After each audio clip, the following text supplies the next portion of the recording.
খুশি খুশি খুশি করে তখন তো আমার মাথাটা গরম হয়ে গেছিল। কি রে গান্ডু, তোর কি মনে হয় আমরা মেয়েরা কি রাসেল ভাইপার? রাসেল ভাইপার নয় তো কি?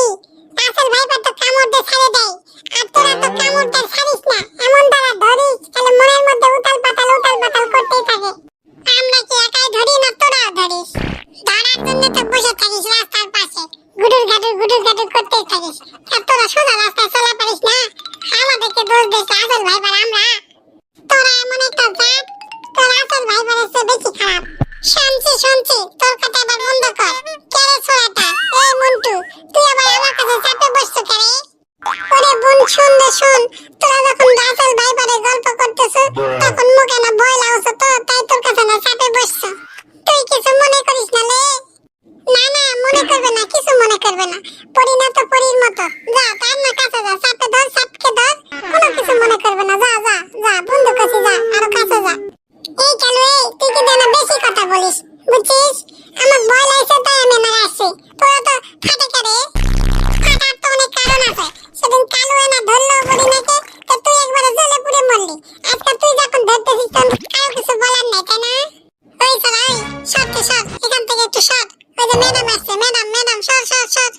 ঠিক আছে লে, থাকবো না তোর কাছে, থাক তুই সুখে থাক, ভালো থাক। না ভয় পায় তোর কাছে গেছিল, তুই আবার লাত্তি দিল তো।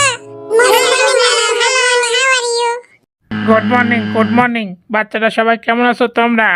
স্যার অনেক দুঃখে আছি স্যার, কোনো কিছু ভালো লাগে না, চারিদিকে শুধু রাসেল ভাইপার আর ভাইপার। তা তো ঠিকই বলেছিস, চারিদিকে রাসেল ভাইপারের অত্যাচার বেড়ে গেছে, কিন্তু তাতে তোর সমস্যা কি? তুই ঘরের মধ্যে বসে থেকে পড়াশোনা করবি, স্কুলের মধ্যে পড়াশোনা করবি, তোকে তো জঙ্গলে টঙ্গলে যাওয়ার দরকার নাই। কি যে বলেন স্যার, জঙ্গলে না গেলে কি মঙ্গল হবে? এই বয়সে এত তোর মঙ্গল হওয়া লাগবে না, তুই একটু সাবধান থাক, তুই একটু দুষ্ট বেশি, বুঝছিস? স্যার ও কিন্তু ওই রাসেল ভাইপার সাপের কথা বলেনি স্যার, ও কিন্তু মেয়েদেরকে রাসেল ভাইপার বলতেছে স্যার। ও কিছুক্ষণ আগে আমাকে রাসেল ভাইপার বলেছে, আমার বান্ধবীদেরকেও রাসেল ভাইপার বলেছে স্যার। কি রে গান্ডু, তুই মেয়েদেরকে রাসেল ভাইপারের সাথে তুলনা করিস? তো কি করবো স্যার, রাসেল ভাইপার নয়তো কি? তারা তো কামড় দেয় কিন্তু ছাড়ে না। মেয়েরা কামড়ে দেয় মানে? মেয়েরা তোকে কামড়াবে কেন রে? দেখেন স্যার, দেখেন আমার হাতটা দেখেন, আজকে আমার হাতটা ফুলে গেছে, এমন জোরে রাসেল ভাইপার কামড় দিতে স্যার। তা তোকে কোন মেয়েটা এই কামড় দিল? স্যার লজ্জা শরমের ব্যাপার, বলা তো যাবে না আপনাকে। আহা বাবা রে, আমার কাছে লজ্জা শরম করার কি দরকার? আমাকে বন্ধু মনে করে বল না তুই। তাই নাকি রে? তো বন্ধু শোন, তাহলে তোকে বলাই যায়। আমাদের স্কুলে একটা ভুড়ি পেটা স্যার আছে, স্যারটার নাম হচ্ছে আবুল খায়ের দেউটিন, মানে ওরফে আবুল স্যার। ওই আবুল স্যারের একটা সুন্দরী বেটি আছে, তো মাঝে মধ্যে ওর বাড়িতে আমি একটু দেখা করতে যাই। তো ওই আবুল মাস্টারের বউটা আমার খুব খচ্চর, ওই খচ্চরটা আরে খুন্তি দিয়ে আমার দাবার মারছে, ওই দাবারের চোটে আর কি ওই বাড়িতে যাওয়া হয় না। তো হঠাৎ করে একদিন আমি ওই আবুল মাস্টারের বেটিকে বললাম, তো স্কুলেও দেখা হয় না, আবার বাড়িতেও দেখা হয় না, তো তুমি আসো জঙ্গলে আসো। ওই জঙ্গলে আসার পরে তো ঘটনা শুরু।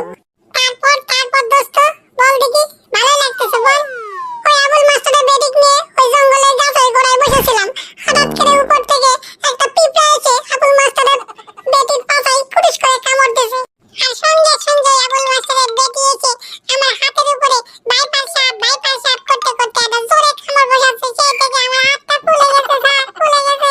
আর আমি পোলা, তুই আমার বেটির সাথে গল্প করিস জঙ্গলে বসে থাকে? লে খা, কেমন লাগে? খা, কেমন লাগে? খা।